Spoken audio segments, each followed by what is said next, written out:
Najimah Sundari, NIM 18101272200004. Di sini saya ingin mempresentasikan hasil resum dan analisis bedah jurnal internasional untuk memenuhi mata kuliah pendidikan anak dengan hambatan majemuk. Jurnal yang saya bedah berjudul Deep Blindness Voice of Mothers Concerning Leisure Time Physical Activity and Coping with Disability, yang artinya buta tuli suara ibu mengatasi aktivitas fisik di waktu luang dan mengatasi kecacatan. Penulis jurnal Dana Sterbopa and Martin Kutlaček.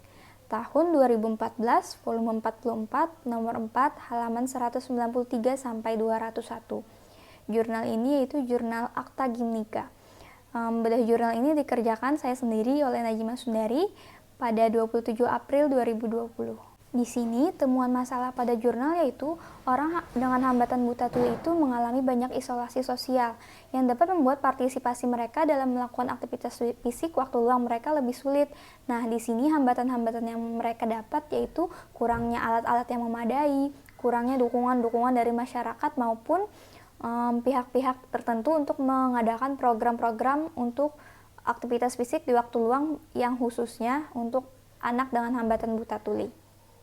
Untuk hasil penelitian pada jurnal, dalam hasil penelitian menjelaskan bahwa tidak ada keluarga yang berpartisipasi dalam program waktu luang tertentu untuk kegiatan fisik yang direncanakan. Anak-anak memiliki sejumlah kebutuhan, beberapa di antaranya adalah kebutuhan umum dan kebutuhan khusus untuk anak-anak dengan buta tuli. Kegagalan untuk memenuhi kebutuhan spesifik anak-anak dengan buta tuli dapat berfungsi sebagai pemicu stres keluarga. Hal-hal yang muncul dan berpengaruh pada anak buta tuli jika melakukan aktivitas fisik di waktu luang terdapat ada 5 hal yang berpengaruh. Yang pertama, struktur kehidupan. Para ibu percaya bahwa kegiatan fisik dan kegiatan waktu luang dapat memfasilitasi pengetahuan struktur ke dalam jadwal harian yang sangat dibutuhkan untuk anak-anak. Jadi di sini hal yang bermanfaat diambil dari aktivitas fisik di waktu luang. Anak-anak buta tuli itu kan kadang mereka tidak bisa membedakan mana siang dan mana malam. Jadi untuk penjadwalan struktur aktivitas fisik di waktu luang, mereka itu dapat membedakan pergantian hari, pergantian jam. Yang kedua, keterlibatan koaktif. Anak-anak memiliki kebutuhan untuk mengambil bagian dalam kegiatan, dan jika kegiatan tidak diberikan kepada mereka, mereka dapat mengambil bagian dalam kegiatan yang tidak diinginkan. Nih misalnya, anak-anak itu tidak difasilitasi untuk melakukan aktivitas fisik di waktu luang. Mereka itu akan mempartisipasikan aktivitas mereka kepada hal-hal yang tidak diinginkan oleh orang tua. Yang ketiga, kebahagiaan dan kesejahteraan. Para ibu percaya bahwa anak-anak mereka yang melakukan aktivitas fisik di waktu luang, mereka itu dapat menemukan kebahagiaan dan kesejahteraan mereka dalam hidup. Yang keempat, melakukan hal-hal yang normal. Normal di sini dalam tanda kutip, yaitu kan aktivitas-aktivitas yang dilakukan anak-anak pada umumnya. Jadi para ibu itu percaya bahwa jika anak-anak buta tuli itu melakukan aktivitas fisik di waktu luang, mereka itu sama saja melakukan aktivitas yang dilakukan oleh anak-anak pada umumnya. Yang kelima, dukungan dan sumber daya yang tepat. Jadi di sini mereka dalam melakukan aktivitas fisik di waktu luang itu, mereka perlu dukungan, entah dukungan dari masyarakat maupun keluarga. Selain itu, mereka itu memerlukan sumber daya yang tepat, seperti alat-alat yang memadai untuk mereka melakukan aktivitas fisik di waktu luang. Selain itu, aktivitas fisik waktu luang yang sering dilakukan anak buta tuli, yang pertama bersepeda, yang kedua berenang, yang ketiga berkebun, yang keempat bermain ski, yang kelima seperti pekerjaan-pekerjaan rumah yaitu seperti menyetrika pun termasuk aktivitas fisik di waktu luang yang sering dilakukan oleh anak-anak buta tuli.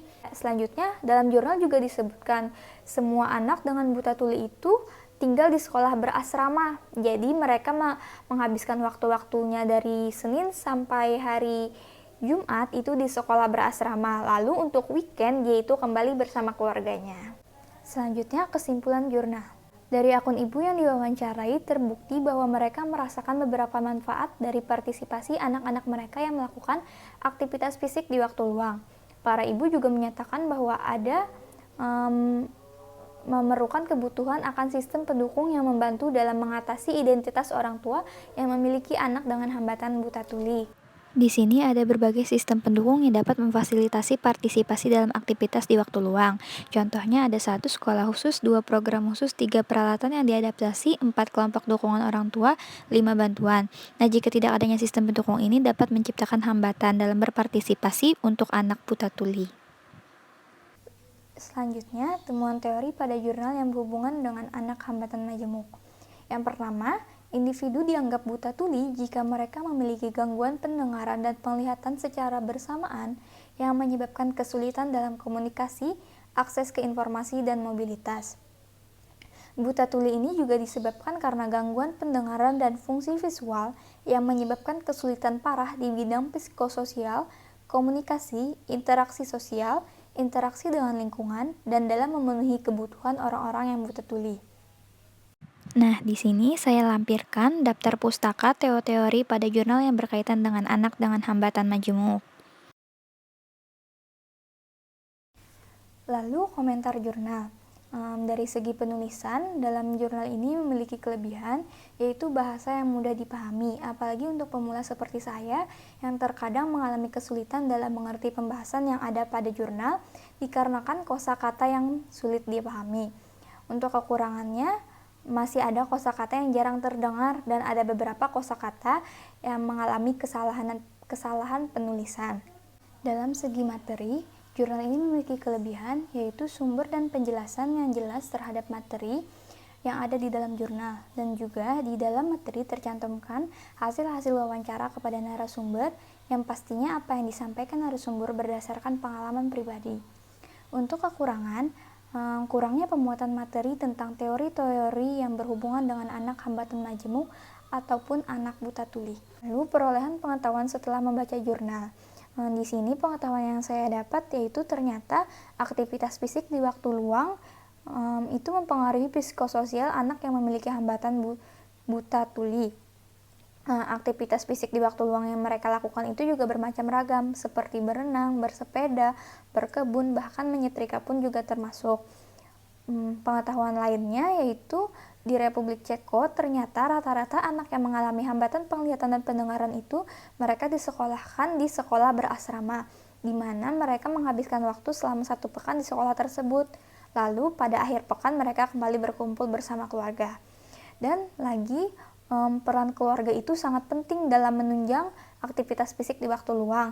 Jadi, keharmonisan keluarga itu sangat penting untuk meningkatkan rasa partisipasi anak buta tuli dalam melakukan kegiatan. Bentuk kontribusi positif dalam mengatasi temuan masalah pada jurnal. Seperti yang diketahui, masalah pada jurnal adalah anak buta tuli itu mengalami banyak isolasi sosial yang dapat membuat partisipasi mereka dalam beraktivitas fisik di waktu luang itu lebih sulit. Hambatan tersebut juga meliputi transportasi, kurangnya orang lain untuk berpartisipasi, kurangnya program yang memadai, kurangnya waktu, sikap negatif dari mereka yang menawarkan kegiatan, dan kurangnya komunikasi. Jadi di sini bentuk kontribusi positif saya, yaitu yang pertama lebih sering mengenalkan anak-anak buta tuli itu kepada masyarakat. Yang kedua, merencanakan suatu program terorganisasi mengenai aktivitas fisik untuk anak-anak buta tuli atau membentuk suatu komunitas yang dapat membantu menunjang para penyandang buta tuli. Yang ketiga, memodifikasi alat-alat yang digunakan untuk mereka melakukan aktivitas fisik di waktu luang. Yang keempat, lebih mensosialisasikan kepada masyarakat tentang anak dengan buta tuli agar masyarakat itu tidak memberikan stigma negatif kepada anak-anak buta tuli. Berikut daftar pustaka sumber jurnal. Baik, sekian presentasi dari saya.